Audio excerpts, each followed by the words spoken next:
우리 241계명부터 보겠습니다. 241계명. 먼저 240계명과 241계명이 연결되는 거라서 우리 240계명 다시 한번 볼게요. 지난 시간에도 살펴보긴 했는데 240계명에 보면 가나안 땅에 들어갈 때 3년간 과실의 열매를 먹지 말아라 라고 하는 부분들로 시작을 합니다. 자, 3년간 먹지 말아야 될 이유가 그 땅이 그 민족들이 심어놨던 나무의 열매가 완전히 다 떨어지고 새로운 열매로서 맺혀지는 시간을 3년으로 본 거예요. 그런데 사실 생각해 보시면 그 땅에 뭐 잘못이 있어요. 거기에서 맺혀지는 열매가 부정할까요? 부정한 열매가 아니잖아요. 열매는 그 자체로 자연의 산물이기 때문에 거룩할 수 있는 부분인데도 불구하고 하나님은 가나안 땅의 백성들이 입성할 때 그 민족이 심어놓은 과실조차도 있는 그대로 먹지 못하게 하셨어요. 이것이 무슨 말을 상징하냐면 우리가 계속 공부하는 것들을 보면 주검이 닿은 정결한 음식이라도 부정해지지 않습니까? 그래서 우리 나병 환자가 탐에 외치는 거, 윗뉴스를 가리고, 왜냐하면 잇뉴스리 썩어서 없어졌기 때문에 말을 하면 침이 튀겨요. 그러면 전염이 될 수 있기 때문에 잇뉴스를 가리고 머리를 풀고 탐에 외치는 것, 이게 부정한 것이 정결한 쪽으로 전염이 되는 그런 내용들을 계속 말하잖아요. 죄의 전염성을 말합니다. 그래서 인간이 그 땅에 우상을 심어놓고 우상에 많은 그 과일들도 우상 제물로 사용을 했고, 이렇게 죄에 대한 영향력이 그 나무와 열매에도 가 있을 것이라고 하는 상징적인 의미예요. 그냥 이 나무가 부정해진 게 아니라 죄가 이만큼 전염성을 가졌다. 죄를 범하는 인간이 거하는 그 자리도 같이 부정해진다. 그래서 제물을 죽이고 나서 그 피를 담아서 제단과 땅에다 뿌리거든요. 이 땅도 같이 거룩해지라는 의미입니다. 부정한 사람, 죄인이 거하는 그 집, 환경, 만지는 모든 것들 전부 다 이 죄는 전염되게 되어 있다. 이게 바로 죄의 무서움으로 하나님께서 강조하시고 있는 부분이에요. 그래서 그만큼 정결해지기 위한 시간이 오랜 시간이 필요하고 많은 노력이 필요하고 기다림도 필요하고 노력도 필요하구나. 그래서 한 번 죄를 짓는 문제를 굉장히 무섭게 여기고 무게감을 주기 위해서 이런 가나안 땅에 들어가서 열매를 먹지 말라는 것으로 하나님께서 명령을 하신 겁니다.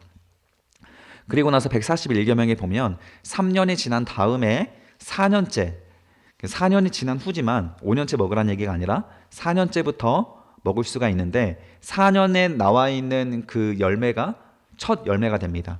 거룩한 첫 열매는 하나님의 것이잖아요. 4년째에도 못 먹어요. 4년째에도 하나님께 바쳐야 합니다. 그리고 142계명에 보면 입성한 후 다섯째 해가 지나고 나서 다섯째 해부터라는 의미입니다. 다섯째 해부터 나오는 것을 너희가 먹어라. 그래서 가나안 땅에 들어가고 정결해지고 먹을 수 있는 시간이 5년 걸린다. 5년째부터 먹을 수 있다라고 할 만큼 정결법에 대해서 하나님이 강조하신 겁니다. 이거는 율법이라서 백성들이 있는 그대로 지켰어요. 그리고 나중에 이거는 한번 일회성으로 지키고 끝나야 할 법이 맞습니다. 그런데 훗날 다윗이 이제 정복 정쟁을 하려고 좀 이렇게 전쟁을 하다 보니까 그 땅에 새로 만약에 차지를 했어요. 그러면 이 법이 그대로도 적용이 되는 거죠. 근데 정복 전쟁 자체가 잘못된 거기 때문에 이 법은 일회성으로 드리고 끝났기 때문에 우리 여기에서도 어떤 법으로 분류하면 될까요? 이거는 회색이겠죠? 정결법이니까 생활경건으로 보면 됩니다. 생활경건. 자, 143계명 가보면 점을 치지 말아라. 26절에 레위기 19장 26절에 보면 너희는 무엇이든지 픽제 먹지 말며 점을 치지 말고, 피를 먹는 문제는 생명을 먹는 문제였습니다. 이 말씀과 연결해서 나온 말씀이 점을 치지 말라는 말씀이에요. 자, 피를 먹지 말라고 하는 것은 빨간색으로 우리가 문자 그대로 지켜야 할 법이죠. 점을 치지 말라도 빨간색이 됩니다. 그런데 어느 정도 강조하는 거냐면 생명과 연결된 만큼 강조하시는 거예요. 죄를 용서받는 그 피와 같은 무게로서 경고하는 게 점을 치지 말라예요. 그래서 우리가 재미로 그냥 오늘의 운세를 본다든지, 우리 젊은이들 중에서 타로를 굉장히 좋아합니다. 타로 카페를 열면 망할 일이 없다라고 말할 만큼 남녀노소 할 것 없이 타로 카페를 좋아해요. 그래서 그냥 가서 재미로 점을 보고 있는 경우도 있는데 절대 금지입니다. 생명을 놓고 하신 말씀만큼 점을 치는 문제를 무겁게 두셨다, 이것을 생각하시면 됩니다. 그래서 미래를 하나님이 아니라 사수를 사용해서 미래를 점치거나 나의 운세를 점치는 것을 하나님은 굉장히 가증스럽게 여기시는 부분이었어요. 하나님을 의지하지 않는 우상 숭배와 같은데 생명과 같은 우상 숭배 이렇게 같이 연결을 했다라는 거예요. 그리고 26절에 연결되는 게 마술을 행하지 말아라. 저도 가끔씩 마술을 이제 어린아이들한테 보여주고 이런 거 좋아하는데 그 마술이 아니고 술법이에요, 술법. 술법을 통해서 길흉화복을 움직이려고 하는 술법입니다. 그래서 이렇게 어떤 술법을 행하면 눈속임을 해서 자신의 신을 섬기게끔 만들고자 하는 그런 술법을 말하는 거예요. 대표적인 술법이 그 이스라엘 백성들이 출애굽할 때 첫 번째 기적이 피 기적 그 재앙이 오지 않습니까? 피 재앙이 오고 두 번째가 뭐가 오죠? 개구리. 그렇죠? 세 번째가 이죠. 그런데 첫 번째와 두 번째 재앙까지는 술법사들이 따라해요. 피 재앙과 개구리 재앙을 어떻게 따라했는지 모르겠는데 따라해서 그 원리를 바로 왕에게 보여주는 거예요. 그래서 이것도 눈속임입니다라고 하며 그 재앙으로 인식하지 못하게 만듭니다. 근데 세 번째 재앙인 이 재앙부터는 못 따라해요. 그래서 그 술법사들도 막 온몸을 긁어내거든요. 못 따라해서 그때부터는 이 권능은 하나님의 권능입니다라고 술법사들도 인정합니다. 그때 사용한 게 술법이에요. 그러면 첫 번째 재앙과 두 번째 재앙부터 바로는 하나님의 권능으로 이해하고 회개할 수 있는 기회를 이 술법사들 때문에 놓친 겁니다. 이것도 하나님이 굉장히 가증스럽게 여긴 거죠. 하나님을 향한 시선을 놓치게 만드는 점을 보는 것들, 술법을 하는 모든 행위들을 하나님은 생명을 잃어버리는 행위와 같이 여겼어요. 자, 그리고 245계명 보시면 관자놀이에 머리를 둥글게 깎지 말아라. 이거는 헤어스타일을 말하는데 오늘 이때 당시에 이방인들 중에서 제사장들이 신을 숭배할 때 이렇게 머리를 둥글게 깎았다라는 거예요. 그래서 이방 신들을 섬기고 있는 사람들의 그런 의복이나 헤어스타일까지도 따라하지 말아라. 246계명도 마찬가지입니다. 구렛나룻을 미지 말아라. 구렛나루도 자르는 것도 전부 다 우상 숭배와 연결됐어요. 그리고 247계명도 몸에 문신을 새기지 말아라. 이것도 우상 숭배와 다 연결이 되는 겁니다. 그래서 하나님은 이 행위도 따라하지 말라고 하셨으니까 이것도 다 저는 빨간색으로 지킬 수 있는 법이라고 생각은 하지만 굳이 뭐 헤어스타일까지는 우리가 우상 숭배를 하지 않잖아요. 그러니까 이것도 그냥 뭐 폐기된 법으로 여겨도 되고요. 의미만 가져와도 될 것 같습니다. 245, 246, 247은 의미만 가져오는 법으로 우리가 삼아도 되고 요즘에 또 젊은이들이 그 문신 많이 하잖아요. 우상 숭배로 하진 않고 그냥 멋으로 하기 때문에 그 유행으로 하기 때문에 근데 이왕이면 안 하는 게 좋죠. 그렇죠? 하지 마십시오. 젊은이들, 청년들 하지 마시고 하지 마세요. 요즘에 막 어떤 전도사님들 제가 신학교 갔는데 팔에 이렇게 막 하나님 말씀을 팔에다가 문신으로 삼겨가지고 맨날 이렇게 티셔츠 입고 위에다가 이렇게 팔토시 이렇게 하고 있는데 샤워한다고 딱 벗었는데 이게 막 문신이 하나님 말씀으로 이렇게 도배가 되어 있는 거죠. 그러니까 참 안 하는 게 좋습니다. 자, 147계명 했고 149계명 보겠습니다. 성소를 귀하게 여겨라. 이거는 빨간색이죠. 성전법인데 빨간색이 될 수 있습니다. 30절 레위기 19장 30절 같이 읽어볼까요? 시작. 내 안식일을 지키고 내 성소를 귀히 여겨라. 나는 여호와니라. 네, 성소를 내 성소라고 표현을 했어요. 성소는 오늘날 교회로 봐도 되고 여러분의 마음도 다 성소죠. 하나님께서 거하시는 자리가 성소가 됩니다. 그래서 우리의 몸을 정결하고 건강한 거 먹고 운동 열심히 하고 게으르지 않고 그리고 교회 나와 드리는 이곳도 성소죠. 성소도 항상 깨끗하게. 그래서 예배 드리기 전에 이 정리정돈하는 거 굉장히 중요한 태도고요. 이 성전 안에서 우리가 막 널브러져 있거나 이런 것도 좀 피하시는 게 좋습니다. 성소를 귀하게 여겨라. 가장 소중한 분을 모시는 장소답게 그 성전을 사용하는 것이 중요한 정신이기 때문에 이건 문자 그대로 지킬 수 있는 빨간색 성전법입니다. 자, 152계명 봅시다. 152계명. 같이 한번 읽어볼까요? 시작. 너희와 함께 거하는 거류민을 내 자신과 같이 사랑하라. 네, 이때 고대 법에 어떻게 이런 법이 있을까 싶을 만큼 그냥 하나님이 주신 법이 아니면 이런 법이 아닐 것 같아요. 정말 잔인하고 좀 무서운 법을 주시는 와중에서도 이렇게 이웃사랑에 대한 법을 틈틈이 계속 주십니다. 거류민은 이스라엘 백성들이 아니고 할례도 안 받은 사람들이에요. 근데 잠시 이스라엘 백성들하고 같이 머물면서 도움을 받고 좀 터전을 얻은 사람들이죠. 그런 사람들을까지도 우리끼리만이 아니라 그런 이방인들, 심지어는 어쩌면 우상을 섬기고 있을 것 같은 사람들에게도 자신과 같이 사랑하라고 하는 사랑법을 주십니다. 이웃사랑법이고 빨간색이죠. 이런 것들이 순간순간 튀어나와요. 율법을 공부하다 보면 하나님의 따뜻한 마음이 느껴지는 그런 말씀입니다. 254계명 봅시다. 자녀를 몰록에게 바친 것을 목격하고도 못 본 채 하지 말아라. 자, 이게 보면 우리 밑에 그 레위기 20장 4절에 보면 그가 그의 자식을 몰록에게 주는 것을 그 지방 사람이 못 본 채 하고도 그를 죽이지 아니하면이라고 하면 사회법입니다. 사회법. 처벌법이죠. 처벌법이라서 회색이 되어서 폐기가 됐지만 좀 중요한 의미로 가져올 수 있는 게 뭐냐면 5절에 보면 내가 그 사람과 그 권속에게 진노하여 그와 그를 본받아 몰렉을 음란하게 섬기는 모든 사람을 그들의 백성 중에 끊으리라.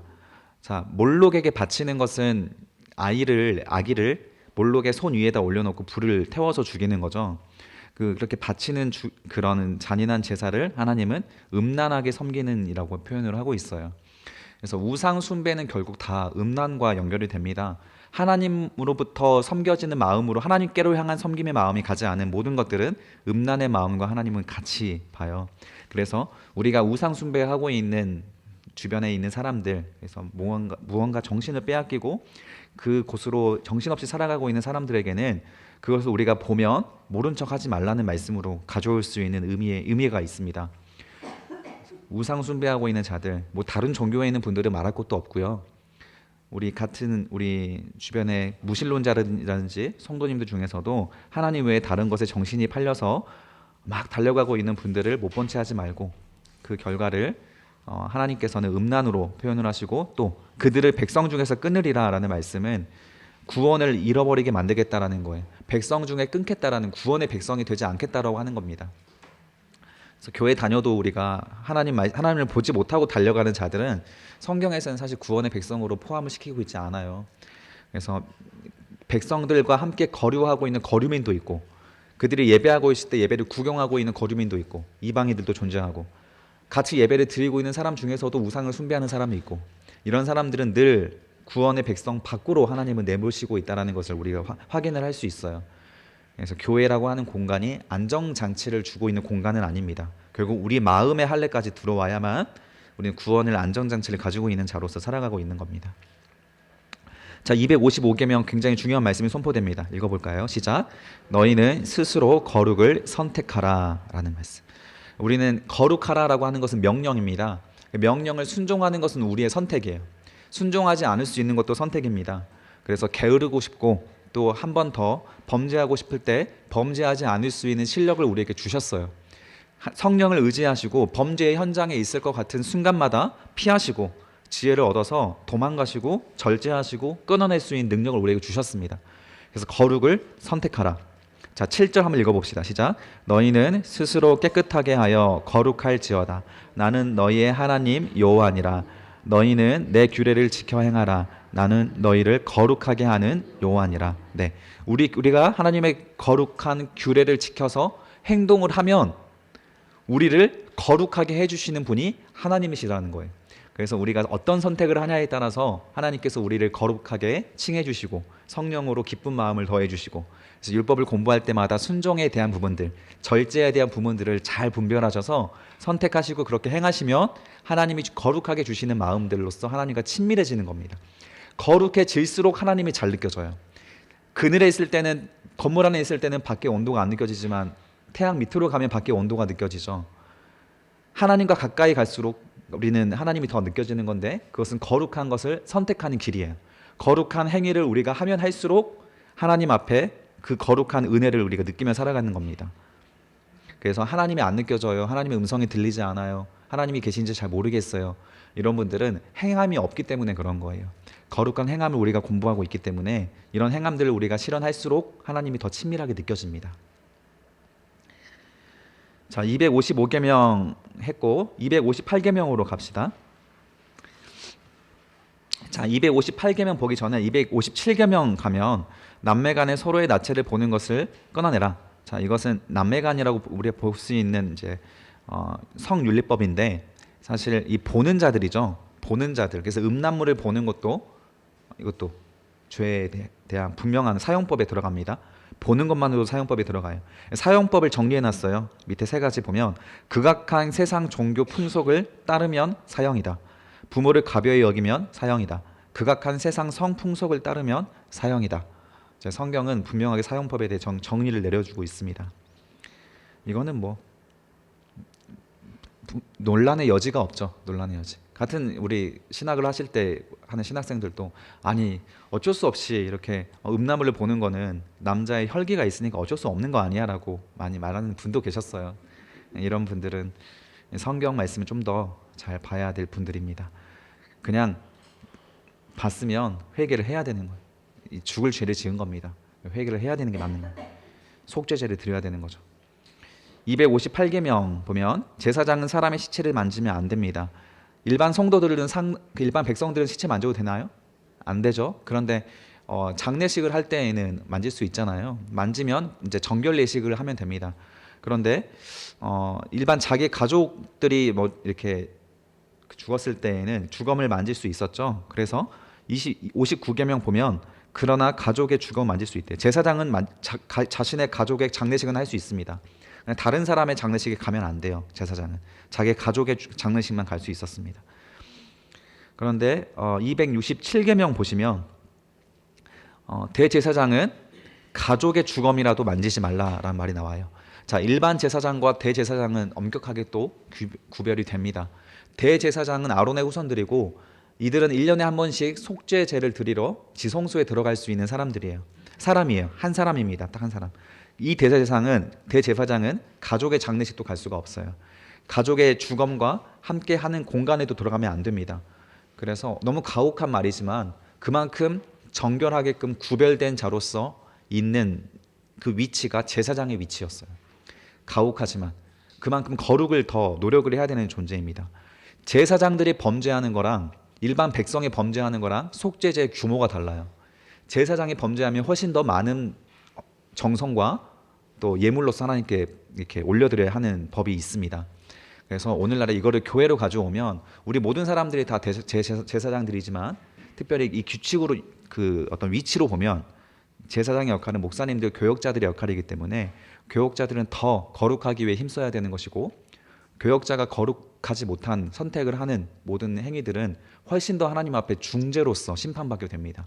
그래서 목사님들이 거룩한 선택을 할 수 있도록 기도해 주시고 목사님들이 실수하는 모습들을 보면 불쌍히 여겨야 되는 거예요. 하나님이 훨씬 더 강하게 심판을 하시는 것이고 그래서 막 목사님들이 성폭행하고 나서 나중에 몇 년 지나서 다시 복직하시고 막 이런 분들도 많이 기사 나오기도 하고 뭐 그 휴직 기간도 없었는데 바로 다른 데 가가지고 개척하시고 이런 분도 계세요. 그리고 총회에서 용서를 해버리고 하나님도 정죄 안 하는데 우리가 어떻게 정죄하느냐 이러면서 그 법을 가지고 와서 이렇게 계속 목회직을 이어가게끔 하고 있습니다. 근데 이거는 이 말씀의 정신을 가져왔을 때에는 틀린 말씀이죠. 더 제사장들은 목사님들은 일반 성도와 다르게 훨씬 더 엄격하게 치리를 해야 됩니다. 잘못된 부분이 있으면 바로 출교를 시키거나 이 목회직을 못하게 만드는 것이 성경적인 것이죠. 그래서 267계명은 회색이죠. 성전법이 되지만 회색이지만 그 정신은 우리가 분명히 가져와야 합니다. 자, 그리고 262계명으로 다시 돌아와서 262계명 보면 제사장들은 이교도들처럼 자해하지 말아라. 자, 그 엘리야와 대결했던 바알 선지자와 아세라 선지자 850명이 그 대결할 때 우리가 엘리야가 제단을 만들어 놓고 거기에 불이 먼저 지펴지는 신이 진짜 신이다 이런 시험을 하지 않습니까? 그때 바알 선지자 400명이 먼저 기도를 올렸어요. 밤새 밤을 기도를 올렸어도 불이 안 오니까 그들이 그다음 마지막 최우선을 하는 게 자기 자해를 하는 거죠. 피를 흘려서 불이 막 내려질 수 있도록 기도를 했어요. 그만큼 바알 선지자들이 진심이었습니다. 근데 그만큼 이들이 또 이렇게 제사 드리는 형태에 따라서 자신의 자해를 하면서 자신의 신에게 기도를 했던 거죠. 그래서 당시 이방 민족들 간에 성행했던 미신적인 풍습이 자해하는 거였어요. 그래서 이거를 제사장들이 따라하지 말라는 겁니다. 오늘날 이것도 회색이죠. 오늘날 이거를 어떻게 가져올 수 있는 성전법이 될까요? 여러분 기도하실 때나 또 신앙생활 할 때 자해하면 안 됩니다. 그래서 지나치게 금식을 오래 하신다든지 또 철야 기도를 해서 잠이 부족해진다든지 새벽 기도를 너무 무리하게 해서 건강이 상해진다든지 자해하고 있는 거예요. 하나님은 백성들이 건강하길 원하고 제정신이길 원하십니다. 정상인처럼 사고하시길 원하세요. 그 안에서 거룩한 선택을 하기 원하시는 거예요. 구별된 행위를 하기 원하시는 겁니다. 자신을 자해하고 건강에 상해가면서 금식하고 그 금식의 내용이 더 세속적이면 정말 하나님께서 얼마나 안타까워하시겠어요. 근데 한국 교회에서 그동안은 그런 기도들을 많이 조장을 해왔습니다. 사업에 문제가 있을 때나 또 어떤 세속적인 이유가 있는 이유로 기도원에 들어가서 며칠 동안 금식하며 하나님 앞에 단식투쟁을 하고 왔었죠. 별로 안 기뻐하시는 거예요. 자녀와 하나님과의 인격적인 관계로 해석을 하셔야 되는 거예요. 자녀가 단식투쟁한다고 기뻐할 부모님이 어디 있어요. 안 줄 만한 이유가 있는 건데 그 성숙한 마음으로 우리는 이교도들처럼 뭔가 생각하면서 자해하는 마음으로 하면 안 되고 철저하게 건강 잘 생각하시면서 새벽 기도하시고 금식 기도도 하시고 하나님이 기뻐하는 금식도 말씀하셨죠. 불우한 이웃을 위해서 오늘의 한 끼를 굶는 금식이 의미 있는 금식이지 내 개인적인 그런 사적인 문제를 가지고 금식하는 것은 하나님 기뻐하지 않은 금식입니다. 자해하는 부분들 우리가 의미를 가져올 수 있는 중요한 말씀이고요. 273절 273 계명 보겠습니다. 아론의 후손 가운데 장애가 있는 사람은 제사 직무를 할 수가 없었습니다. 대제사장에 될 수가 없었어요. 그리고 대제사장뿐만 아니라 일반 제사 직무도 못했습니다. 이게 장애인을 폄하하는 말씀이 아니고 우리가 하나님 앞에 번제를 드릴 때나 제물을 바칠 때 흠이 있는 걸 드리면 안 되잖아요. 그래서 제사장들도 건강에 상한 상태에서는 제사를 집례할 수 없었어요. 274계명 보면 일시적인 흠이 있는 제사장, 잠깐 팔이 부러졌다든지 아니면 감기에 걸렸다든지 이것도 흠입니다. 감기에 걸리면 제사에 못 드렸어요. 그만큼 예배 한 번이 하나님 앞에는 얼마나 진심으로 여겨지고 있는 부분인지를 보는 거예요. 장애가 있는 자들은 예배를 드릴 때 함께 그 제사에 집례하는 자로서 함께 할 수가 없었습니다.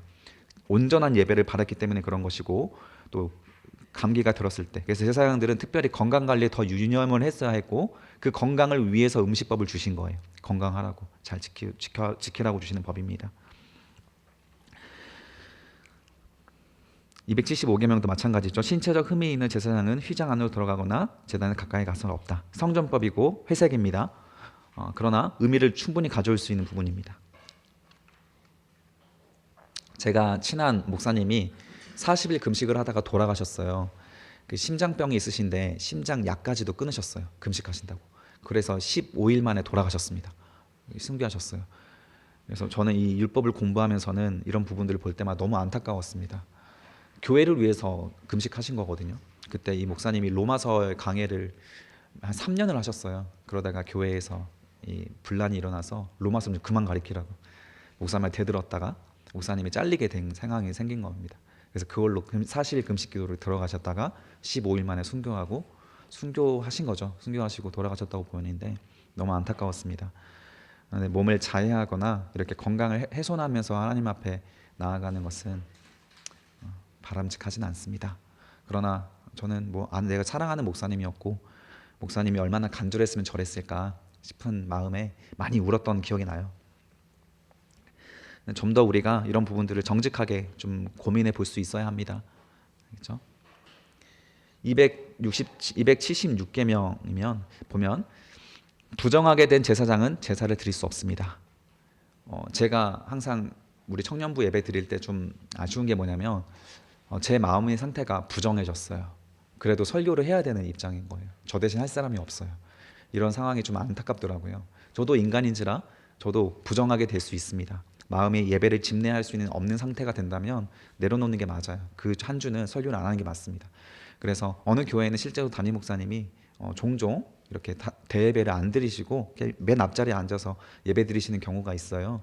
그럼 물어보면 마음에 죄가 있어서 하나님 앞에 예배를 집례할 수가 없어서 부목사를 급히 올렸습니다. 이렇게 말씀하시는 분도 당당하게 말씀하시는 분도 있어요. 오히려 정직한 거죠. 그래서 우리가 앞에서 봉사를 맡는 분들도 마찬가지입니다. 찬양 인도도 하는 분들이나 반주하는 분들도 마음을 예배가 하나님 앞에 온전히 제사를 올려드릴 수 있는 예배 드릴 수 있는 중심이 있는지를 보시고 봉사 자리에 가셔야 하는 거예요. 집에 가서 막 뭔가 죄악이 있고 또 내 개인적인 죄악이 있는 상태에 해결되지 않은 마음에서 하나님 앞에 예배를 집례하는 자리에 함께하는 것은 하나님께서 기뻐하지 않은 마음가짐이라고 우리가 가져올 수 있는 부분이죠.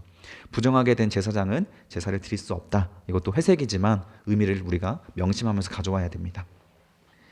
자, 280계명을 보면 제사장이 아닌 일반인은 성물을 먹을 수 없습니다. 성물은 제사장의 몫으로 돌려지는 것이 많이 있었어요. 속죄제로 드려지는 거는 거의 다 대부분 다 태워서 제사장도 먹을 것이 별로 없었지만 일반 번제라든지 또 화목제물 같은 경우에는 제사장의 몫이 따로 있었어요. 제사장들은 평소에 일을 안 했기 때문에 이렇게 제사 드리고 나서 남은 고기를 자신의 어떤 식량으로 삼아서 이렇게 생활을 했습니다. 근데 이것을 성물로 여겼다라는 거예요.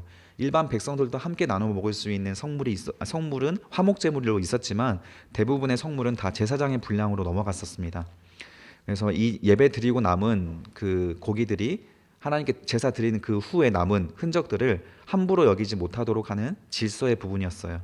그래서 이것도 우리 교회 그대로 가져올 수 있습니다. 교회는 질서가 있기 때문에 일반 성도가 할 수 있는 일이 있고 목회자만 할 수 있는 일이 있는 거예요. 장로님이 할 수 있는 일이 있는 겁니다. 이런 부분들을 우리가 잘 유념해서 교회 질서를 잘 확립하는 것이 성경적인 것이죠. 287계명 보면 같이 읽어볼까요? 287계명 시작. 눈먼 것, 상한 것, 배임을 당한 것, 종기가 있는 것, 십진이 있는 것, 비루 먹은 것은 하나님께 바칠 수 없다. 이게 말라기서에서 제사장들이 범하고 있었던 거죠. 눈먼 것, 상한 것을 그냥 드렸습니다. 하나님께. 그래도 어차피 다 불태워 드릴 건데 뭐 어떻습니까? 라고 하는 태도였던 거예요. 이런 태도가 우리가 하나님 앞에 드려지는 예배가 전적으로 하나님께 드리는 것이 아니라고 하는 마음을 변증하는 거기도 합니다. 하나님께 드릴 때에는 온전한 것을 드리는 거예요. 정직하게 내가 땀 흘려서 번 금액을 하나님께 올려드리는 겁니다. 어제도 준이랑 같이 11조에 대한 부분들을 같이 이야기를 했었어요. 그러면 제가 예화를 들었던 게 어느 교회 제가 지지난 교회에 어떤 성도님께서 교회를 나가시는데 자기가 내었던 11조를 돌려달라고 하시는 거예요. 그런데 그분의 나름대로 논리는 합리적인 게 있었습니다. 자기가 이 교회가 교회 헌금을 쓰는 내용을 보니까 너무 불합리하다는 거예요. 담임 목사님이 그 헌금을 쓰시는 내용을 보니까 너무 불합리하다는 거예요. 그래서 난 이 교회가 성경적이지 않은 것 같아서 이 11조를 돌려받아서 자기가 다른 불우한 이웃을 돕는다든지 그렇게 사용을 하겠다라고 하는 거예요. 그리고 제가 굉장히 많은 질문 받는 게 뭐냐면 작은 교회에 헌금하면 어떻습니까? 라는 거예요. 11조를 우리 교회는 크고 부유하니까 작은 교회에 하겠습니다라고 하는 질문들 이런 것도 많이 받게 되는데 사실 이것도 하나님께 드려지는 것들에 대한 의미를 알면 쉽게 답이 나옵니다. 하나님께 우리가 헌물을 드릴 때나 헌금을 드릴 때에는 우리의 경제적인 이 경제권을 하나님께 온전히 맡겨드린다라는 통제권을 드리는 거예요. 이 재물에 대한 통제권을 하나님께 맡기는 겁니다. 그래서 최대한 정직한 금액의 11조를 하나님께 올려드리되 이 11조는 원래 하나님께서 받으셔야 할 마땅한 헌금이라는 것을 인정하고 그 통제권을 드리는 거예요.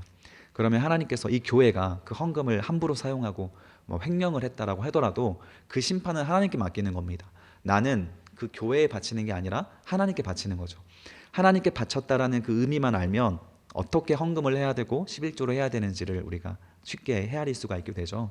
그래서 정직하게 사람이 볼 때에는 모르잖아요. 우리가 얼마를 벌었는데 얼마를 헌금하고 이거 잘 모르지 않습니까? 사람들은. 하나님은 정확하게 보신다. 이것을 아셔서 정직하게 11조를 할 수 있는 훈련들이 굉장히 중요합니다. 이런 부분들 우리가 헤아릴 수 있고 그 다음에 294계명 보겠습니다. 같이 읽어볼까요? 시작. 절기를 거룩한 모임으로 선포하라. 네, 절기를 거룩한 모임으로 선포하라. 예배 드리는 각 절기, 이건 변화순환되어 있는 법으로 우리가 사용할 수 있죠. 초록색이 됩니다. 변화순환된 법이고 거룩한 모임으로 선포하라. 빨간색으로 여겨도 됩니다. 각 절기들마다 우리는 그 날을 거룩한 날로 선포를 하는 겁니다. 안식일에 주일 예배 드리는 것도 안식일을 지키는 것으로 변환순환된 거죠. 주일은 거룩한 날이기 때문에 주일에 해야 될 일만 하는 것은 거룩한 행위입니다. 그렇게 스스로에게 선포하시고 그렇게 믿고 행위를 따라가는 거예요. 성탄절이 곧 있으면 다가옵니다. 성탄절은 거룩한 주님의 절기로서 선포를 하는 겁니다. 성탄절에 해야 될 일을 우리가 할 수 있는 것이죠. 성탄절의 주인은 하나님이시잖아요. 우리가 파티하고 노는 우리의 즐거운 날이 아니라 하나님의 날이기 때문에 그 절기를 거룩한 모임으로서 우리가 잘 활용하고 하나님과 같이 동행하는 것이 중요한 것이죠. 빨간색이나 초록색으로 우리 표시하면 되겠습니다. 295계명 여러 번 강조했던 부분인데 읽어보겠습니다. 시작. 엿새 동안은 일하고 일곱째 날은 안식일로 쉬어라. 네, 안식일은 주일로 전환되었습니다. 두 가지 의미가 있습니다. 1번, 2번 읽어볼까요? 시작. 주일은 사람의 일을 중단하고 하나님의 창조를 기념하는 날이다. 주일은 하나님께서 베풀어 주신 구속의 은혜를 기억하는 날이다. 그래서 하나님의 창조를 기념하면서 하나님을 생각하는 날이고 나의 개인적인 일을 중단하는 겁니다. 저는 어려운 문제지만 공부까지도 좀 중단을 하자라고까지 제안을 드리잖아요. 하나님을 위한 창조를 기억하면서 그 날을 우리가 기념을 하는 것은 거룩한 날이기 때문에 하나님께서 그의 인생을 왜 안 책임지시겠어요? 하루를 하나님의 것으로 그냥 맡기면 나머지 6일은 하나님이 챙겨주십니다. 그 믿음으로 우리가 신앙생활을 하는 것이 훨씬 더 하나님을 잘 느끼고 헤아릴 수 있는 부분이에요. 그리고 구속의 은혜를 기억하면서 겸손히 회개하고 더 자신을 하나님 앞에 정결하게 올려드릴 수 있도록 정결하게 하는 정결한 날이죠. 자, 296계명 한번 읽어봅시다. 시작. 절기는 하나님께서 정하신 날로 지켜야 한다. 여로보암이 이것을 어겼습니다. 열왕기상 12장 31절 32절에 보면 그가 또 산당들을 짓고 레위 자손이 아닌 보통 백성으로 제사장을 삼고 여덟째 날 곧 그 달 15째 날로 절기를 정하여 유다 절기 밑줄거주세요. 유다 절기와 비슷하게 하고 제단에 올라가되 베델에서 그와 같이 행하여 그가 만든 송아지에게 제사를 드렸으며 그가 지은 산당의 제사장을 베델에서 세웠더라. 제사장도 레위 자손만 제사장이 될 수 있었는데 이것도 여로보암이 어겨버렸고 여덟째 날 그 달 15째 날로 절기를 정했어요. 아마도 8월 15일이 7월 14일을 따라한 것 같습니다. 7월 14일은 대속제일이거든요. 온 백성들이 모여서 예배하는 날입니다. 그런데 7월 14일 날은 전 국민이 예루살렘으로 가서 예배를 드려야 되는데 그랬다가는 지금 남과 북으로 이렇게 분단되어 있을 때 북이스라엘 사람들이 남유다로 내려가 버리면 역시 하나님께 예배 드리는 것은 이렇게 드리는 거지라고 생각하면서 북이스라엘로 안 돌아올 수가 있는 위기가 있는 거예요. 위험이 있는 거예요. 그래서 여로보암이 내려갈 필요 없다. 우리가 절기를 좀 바꿔서 8월 15일 날 우리는 하면 된다라고 이렇게 자기가 날로 정해서 이 법을 어긴 겁니다. 그래서 하나님께서 정하시는 주일에 예배 드리는 게 중요하지 주일날 못 드렸다고 월요일에 드린다든지 토요일날 드린다든지 이것도 당연히 안 되는 것입니다. 하나님께서 정하신 날에 그 날로서 우리는 지켜야 하는 거예요. 299계명 넘어가 볼까요? 299계명 읽어봅시다. 시작. 무교절 기간 동안에는 계속 번제를 드려야 한다. 자, 6월절이 언제 몇 월 달이었죠? 혹시 기억나시는 분 계십니까? 일반 태양력으로 3월이었고 그리고 아비벌 1월이었죠. 그리고 바벨론의 포로로 복귀하고 나서는 니산월이 됐어요.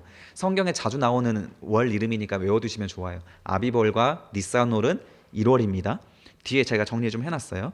그리고 이때 1월 며칠 날 6월절을 했었죠? 며칠? 좀 헷갈리면 웬만하면 14일로 생각하시면 돼요. 14가 많습니다. 1월 14일 날 6월절을 드렸어요. 1월 14일 날이라고 하면 언제부터가 14일인지 기억나세요? 1월 13일 저녁부터입니다. 준이 아무것도 기억 못하는 표정이네. 처음 들어본 말처럼 표정을 하고 있으면 어떡해. 1월 13일 저녁부터가 1월 14일이에요. 그렇죠? 14일 저녁부터 14일 저녁까지가 14일이고 14일 저녁부터는 15일입니다. 그래서 15일부터 무교절이 시작돼요. 6월절은 하루이고 무교절은 그때부터 2주간이 또 무교절 기간이에요. 그 무교절 기간 동안 무엇을 명령하신 거냐면 번제를 계속 드려라. 매일 드려라라고 명령을 하시는 겁니다. 자, 매일 드려야 되는 번제가 있었습니다. 무슨 번제였죠? 상번제. 하루에 몇 번씩? 2번씩. 그래서 아침에 한 번, 저녁에 한 번. 아침에는 향을 그 등불을 끄고 향을 피우면서 상번제를 드렸고 저녁이 되면 등불을 끄고 향을 피우면서 상번제를 드렸습니다. 일상에 2번 드리는 그 번제를 무교절 기간이라고 해서 멈추지 말라는 거예요. 계속 드리라는 거예요. 그래서 특별한 우리가 절기가 있는 날에는 우리가 이 아침 묵상을 좀 빼고 저도 이렇게 주일날에는 어차피 주일날 예배 드리니까 아침 묵상 안 하잖아요. 성경적이지 않은 겁니다. 정확하게 할 것은 하고 절기를 지키라는 거예요. 그래서 우리가 항상 막 잔치를 하다 보면 막 정신 없어가지고 예배도 대충 드리고 이렇게 되는 경우가 있는데 그러지 말라는 겁니다. 예배는 예배답게 드리고 잔치는 잔치로서 하고 중심을 지켜가면서 하라는 겁니다. 그래서 제가 우리가 어떤 성경 교회에서 모이는 어떤 모임이라 할지라도 그 모임이 오래 갈 수 있는 좋은 방법이 뭐냐면 할 것을 하고 다른 활동을 하는 거예요. 할 것이 뭐냐면 하나님에 대한 것을 하는 겁니다. 성경 통독을 하십시오. 어떤 모임을 하든지 성경 통독을 하고 그 어떤 활동을 해보세요. 그 활동은 굉장히 오래 가게 돼요.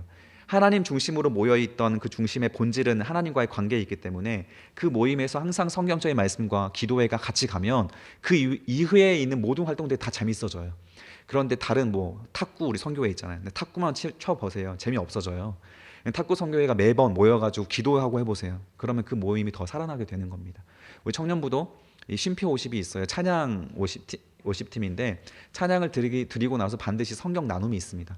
죄 고백이 있고 이 나눔이 있어야만 이 찬양 모임이라 하더라도 오래 갈 수 있는 것이고 이게 부흥할 수가 있는 것이에요. 그래서 우리가 밖에서 모이는 개인적인 우리 교회 활동이라고 하더라도 항상 이 성경적인 것들 기도회 그리고 찬양이라도 우리가 같이 하면서 무언가를 하는 것이 훨씬 더 그 본질을 잘 지켜갈 수 있고 오래 갈 수가 있습니다. 자, 301계명 읽어볼까요? 시작. 6월절 기간 중 7일째 되는 날에도 생업을 위해서 일해서는 안 된다. 6월절 기간 중이라는 것은 무교절을 말하는 거예요. 자, 무교절과 6월절을 이스라엘 백성들이 자꾸 혼용해서 사용했습니다. 그래서 6월절은 하루거든요. 근데 무교절 기간이 있어요. 6월절에도 무교병을 먹어야 합니다. 그래서 6월절 행위도 거의 무교절과 비슷해요. 근데 6월절에는 6월절에 바쳐야 할 어린 양이 있죠.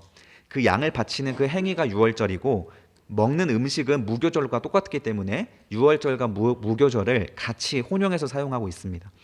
그 기간 중에 오는 7일째 되는 날 안식일이죠. 그 안식일에도 생업을 위해서 일하면 안 된다. 같은 개념입니다. 그래서 6월절 무교절의 그 잔치를 벌이고 있는 그 순간에서도 할 거는 예배를 드릴 거는 드려라. 그리고 그때라고 해서 또 마음이 방심해서 자기 생업을 위한 일로 들어가지 말아라라고 하는 겁니다. 그래서 무교절 기간에는 일을 할 수 있습니다. 그런데 그 무교절 기간에 찾아오는 안식일은 지켜야 되는 거예요. 그 나름대로. 자, 303계명 넘어가겠습니다. 303계명. 바쳐진 것 첫 곡식단은 안식일 다음 날에 요제, 번제, 소제, 전제와 함께 드려라. 제 성경에서 나와 있는 이 여러 제사법에 대해서 좀 가르쳐 드리려고 이거를 제가 보고 있습니다. 흔들다라고 하는 것은 이게 요제는 뭐냐면 흔들다라는 뜻이에요. 그래서 옆에 영어가 있는데 웨이브 어퍼링이거든요. R이 빠졌어요. 제가 못합니다. 웨이브 오퍼링에서 OFFER R이 빠졌습니다. ERING. 자, 이거를 요제라고 드려요. 그래서 이 제사가 드리는 방법이 제사 드리는 형태가 5가지가 존재합니다. 뭐가 있었죠? 첫 번째 번제, 두 번째 소제, 세 번째 화목제, 네 번째 속죄죄, 다섯 번째 속건제. 번, 소, 화, 속, 건 이렇게 외우시면 됩니다. 본소화 속건. 자, 이렇게 5가지 형태가 있는데 이 5가지 형태 안에서 4가지 방법이 존재해요. 첫 번째 방법이 적어놨죠. 화제입니다. 화제는 불로 태워서 드리는 방법이 화제라고 하는 거예요. 번제와 좀 비슷합니다. 그래서 너희가 화제로 하나님께 드려라 하는 것은 화제로 번제를 드릴 수도 있고 소제, 속건제, 속죄제, 화목제 다 드릴 수 있는 거예요. 화제로 어떤 목적으로 드려라라고 하는 형태는 이제 그 형태에 따라서 제목에 따라서 형태를 취하면 되는 거예요. 감사 제목이면 소제를 드리면 되는 거고 하나님께 회개할 게 있으면 속죄제로 화제로 드리면 되는 겁니다. 자, 이서 요제가 그 다음에 나오는 요제인데 흔들다예요. 요제는 이렇게 손을 앞으로 뻗어요. 그리고 나서 손을 다시 이렇게 양쪽으로 흔들어서 가지고 옵니다. 앞으로 뻗는 행위가 하나님께 바쳤다는 행위고 양쪽으로 흔들고 다시 이제 하나님께 다시 가져오면서 제사장의 몫으로 허락하셨다라는 거예요. 그래서 요제로 드릴 때에는 제사장의 몫으로만 다 가지고 옵니다. 요제로 화목제를 드렸습니다라고 하면 이 화목제에 있는 모든 그 공의는 제사장에게 바치는 것으로 드리는 거예요. 그래서 막 우리 목사님들한테 막 선물 주시잖아요. 맛있는 것도 사주시고 그러면 제사장은 이걸 들어서 목사님 들어서 요제를 드려야 되는 거예요. 요제로 이렇게 흔들어서 가져와야 됩니다. 하나님께 먼저 바쳐진 거고 목사님께 바친 거지만 선물로 주신 거지만 하나님께 바친 것으로 여겨서 하나님께 드리고 자기가 가져오는 것으로 이렇게 하는 방식으로 요제를 사용했다라는 거예요. 자, 거제는 네. 네? 잠깐만. 거제는 드는 거죠. 드는 거고 그다음에 전제는 붓는 거죠. 거제를 내가 안 적어놨네. 거제는 하나님 앞에 들어 올려서 바치는 바칩니다. 잘 아시네요. 들어 올려서 드리는 거예요. 그리고 전제는 붓는 겁니다. 그래서 디모데후서 4장 6절에 보면 바울이 자신의 어떤 유언을 남길 때 디모데한테 이렇게 남겼어요. 4장 6절에 전제와 같이 내가 벌써 부어지고 나의 떠날 시간이 가까웠다. 이런 말이 있습니다. 전제는 하나님 앞에 피나 기름을 이렇게 부어서 드리는 거예요. 모든 생명을 다 부어 드린다라는 감사의 또 헌신의 제목으로서 전제를 드립니다. 그래서 자신의 생명과 그동안 사역을 해왔던 모든 이야기들, 고난을 받았던 모든 신앙 고백들 이런 것들을 담아서 전제로 부어 드리는 거예요. 바울은 이 여기에서 자신의 생명과 피를 하나님께 전제로 부어 드린다고 하면서 자신의 순교의 자리를 전제로 드립니다. 자기 희생 전제로. 그래서 나의 떠날 시간이 가까웠다라고 고백을 하는 거예요. 305계명 보겠습니다.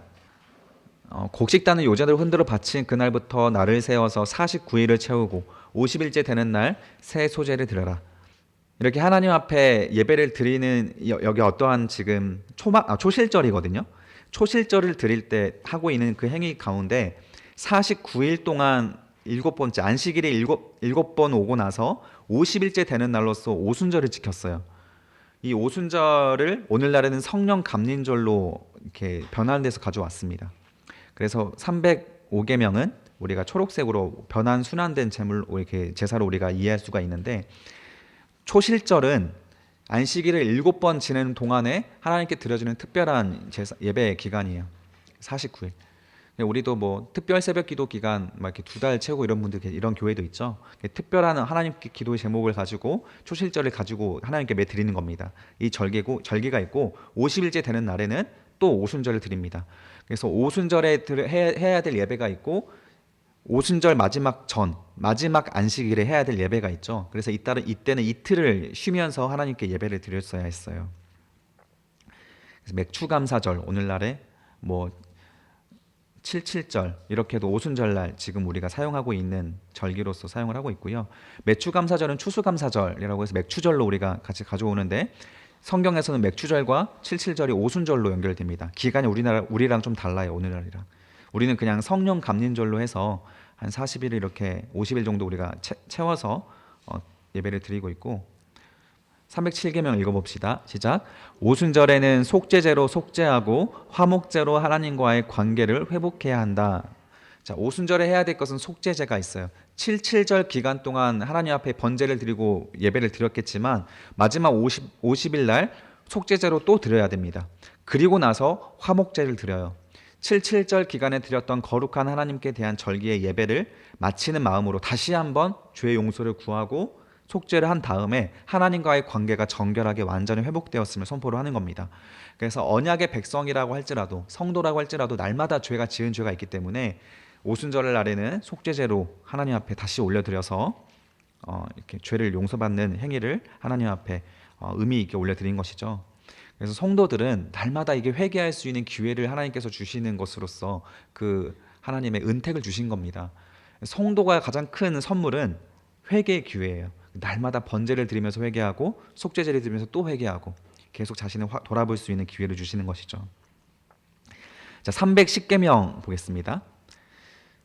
같이 읽어볼까요? 310계명 시작. 새해 첫날 일곱째 달 초하루는 나팔절로 성회를 열라. 자, 새해 첫날이 아까 무슨 날이라고 했죠? 아비벌 그리고 니산월이잖아요. 근데 여기에서는 또 나팔절이래요. 나팔절이 신년절로 이스라엘 백성들이 지켰습니다. 그러면 1월이 지금 두 개잖아요. 이게 약간 우리로 따지면 양력과 음력 같은 의미가 있어요. 음력은 우리나라가 전통적으로 지켜왔던 1월이죠. 근데 태양력으로는 1월이 우리가 1월 1일을 송구영신으로 보내고 있잖아요. 이것처럼 이스라엘 백성들이 출애굽하기 전부터 1월로 지켜왔던 전통이 있었습니다. 그게 바로 나팔절 7월이에요. 7월이 그 티슈리월이라고 되어 있는데 이 티슈리월에 7월을 1월 여겼습니다. 이것은 창조의 7일과 연결이 되어 있어요. 안식일을 일곱 번째 날 안식일 예배를 드리는 것 같이 일곱 번째 달을 자신들은 첫날로 여기겠다 이런 고백을 하는 겁니다. 그래서 7월이 민간력으로는 1월이에요. 태양력으로는 7월이고요. 311계명 보면 나팔절에는 생업을 위한 어떤 노동도 허락되지 않습니다. 그래서 이 송구영신 예배 드리는 날에도 안식일과 같이 여겼습니다. 이때도 절대 자신의 생계를 위한 일을 하지 않았습니다. 313계명 봅시다. 313계명 읽어봅시다. 시작. 7월 10일은 속죄일로 성회를 열어라. 제가 아까 7월 14일을 잘못 말했네요. 7월 10일입니다. 7월 10일이 속죄일입니다. 7월 10일이 속죄일.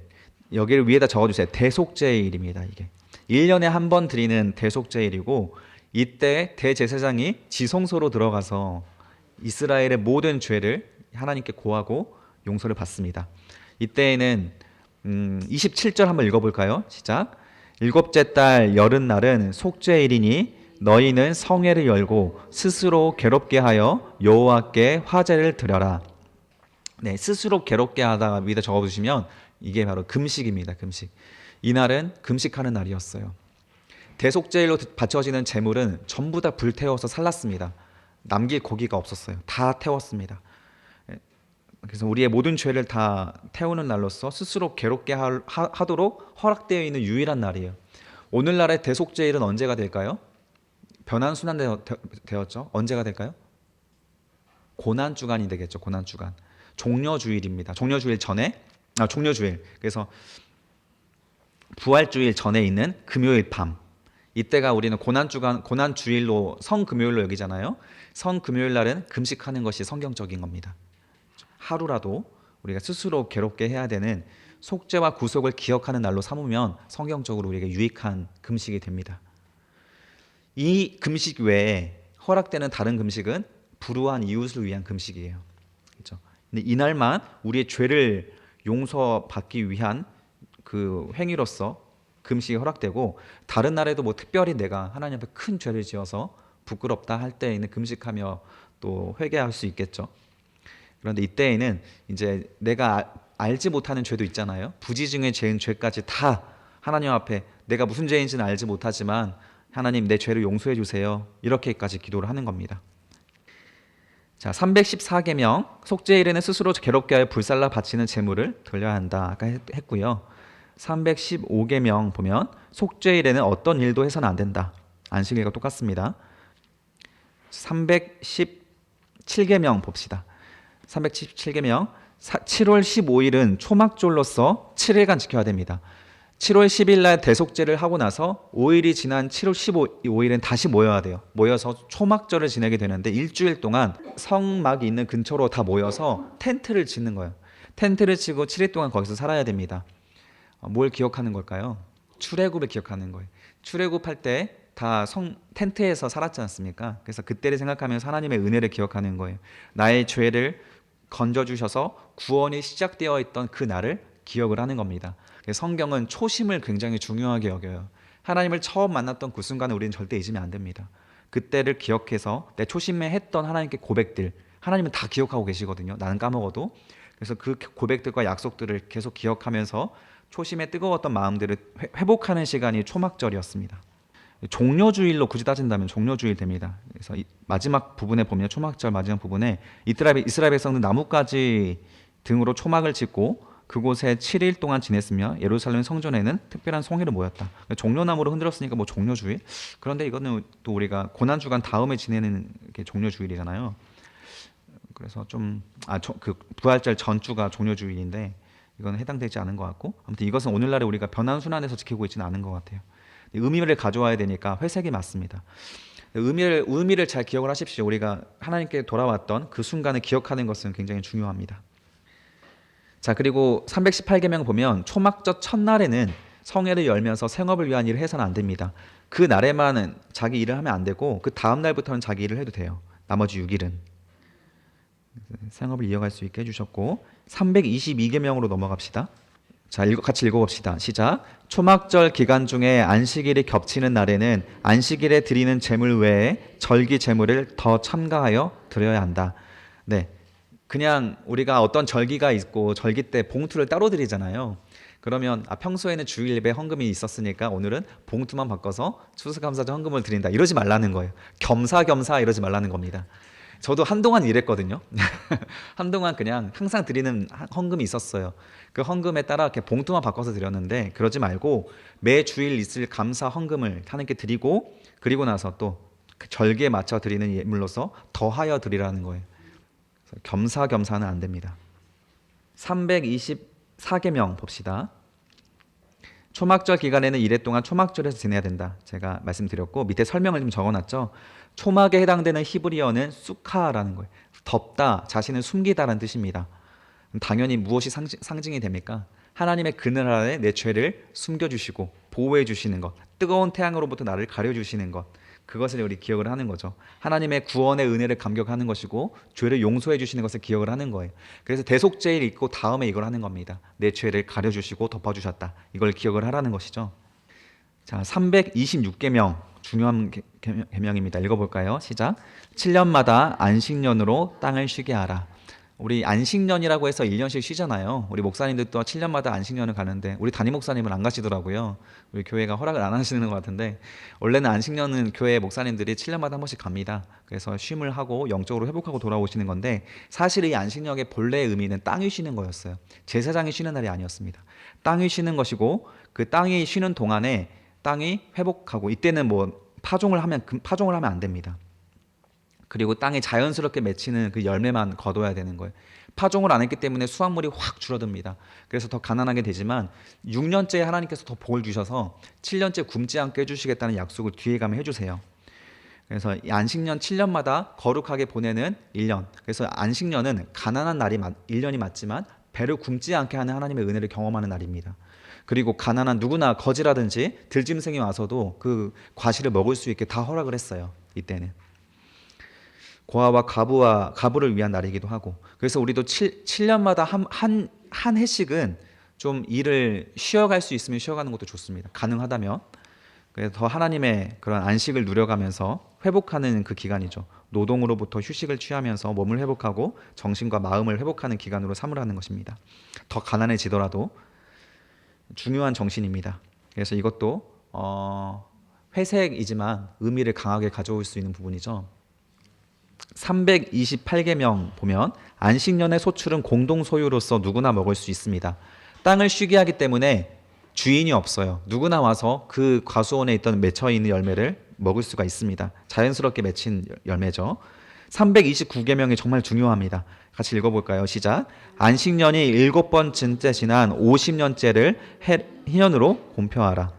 안식년이 7번, 7년이 7번 지나고 그 다음 해를 희년으로 공표해서 이때에는 모든 그 내가 가지고 있던 구입했던 누군가로부터 구입했던 부동산 돌려줘야 되고, 노예를 누군가 구입했다면 자유를 선포해야 됩니다. 그래서 모든 부동산 가격이라든지 노예의 가격은 희년의 기준으로 책정이 돼요. 희년이 2년밖에 안 남았다. 그러면 그 부동산은 값어치는 2년치만 계산해서 값을 하는 겁니다. 왜냐하면 2년 뒤에 돌려줘야 되니까요. 50년이 남았다면 그만큼 가격이 되는 거고요.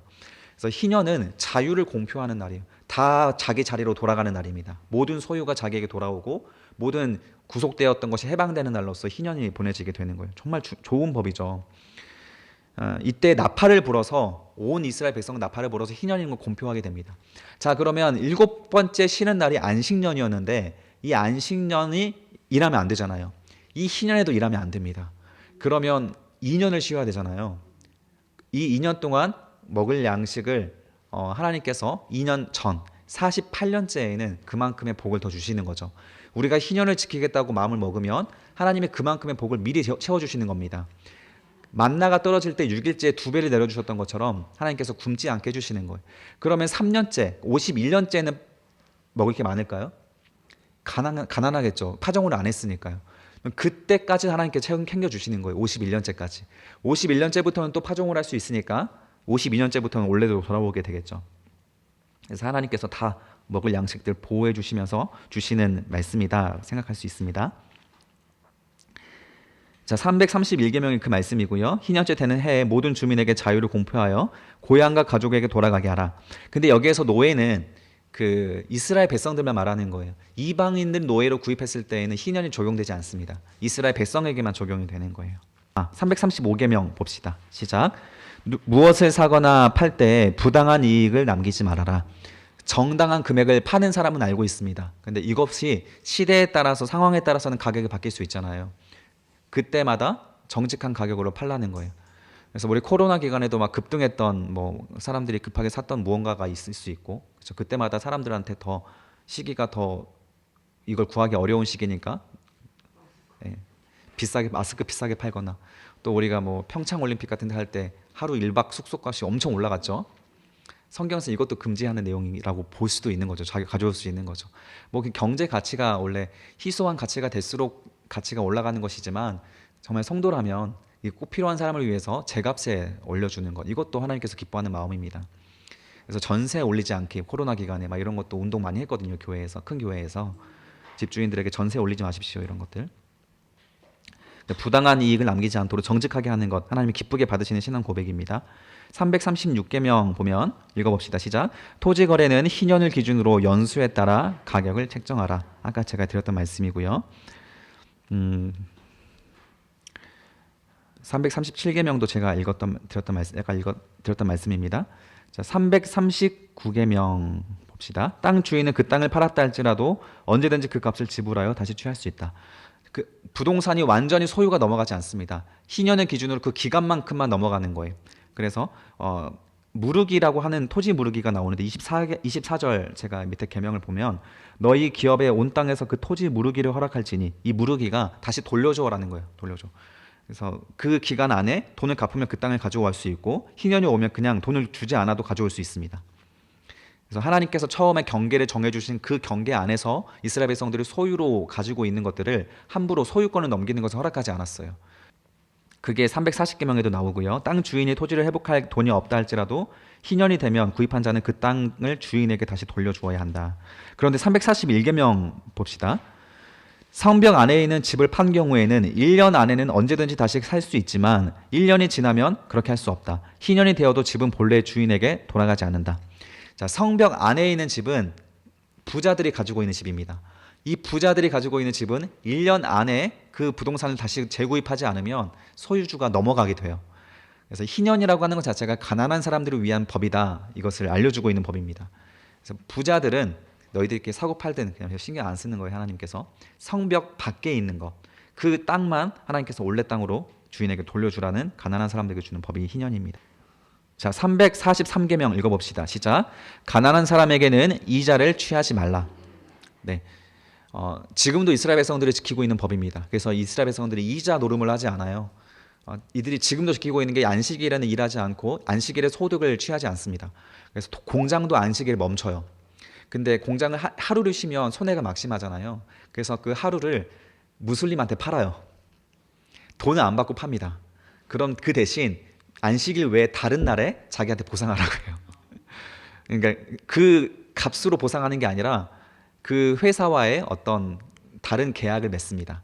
대신 하루를 무상으로 제공해 주는 것으로서 그 회사와 다른 종교 가지고 있는 회사와 어떤 잘 좋은 관계를 유지하는 것으로 사용을 하는 거죠. 그래서 안식일에는 모든 소득을 멈춥니다. 지금도 이스라엘 백성들은. 그래도 이스라엘 백성들 가난합니까? 네, 전 세계 80%의 부를 소유하고 있잖아요. 유대인들이.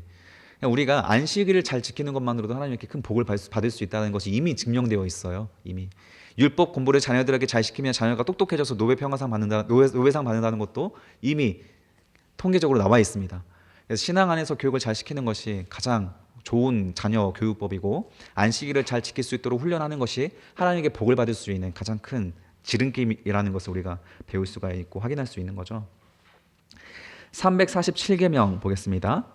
종이 필요할 경우 이방인 중에 구하라. 그는 영원히 종이 될 수 있다. 희년이 적용되지 않습니다. 안식년이 적용되지 않습니다.